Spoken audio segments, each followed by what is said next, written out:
Mheshimiwa Waziri wa mambo ya ndani, natambua huko hapa.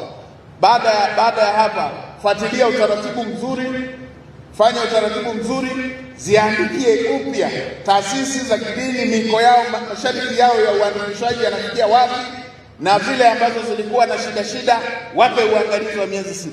Natambua ilikuwepo hii moja ya Ufufuo na Uzima, ifungulie, wape masharti ya uangalizi ndani ya miezi 6.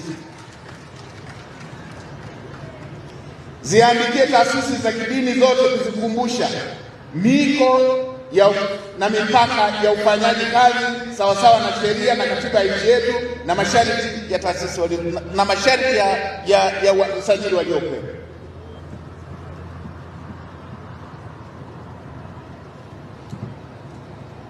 Na nendeni mkayaangalie upya masharti.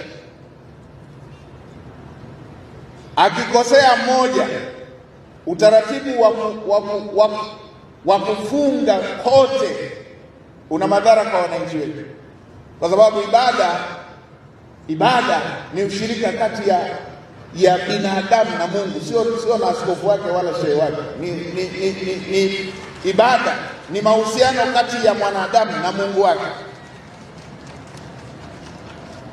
Ndeni mkakiangalia vizuri hicho kipengele, ili akikosea shehe usiadhibiwe msikiti, na akikosea askofu wasiadhibiwe waumini wake, wasinyimwe waumini wake kufanya ibada, kufanya ushirika na Mungu wao.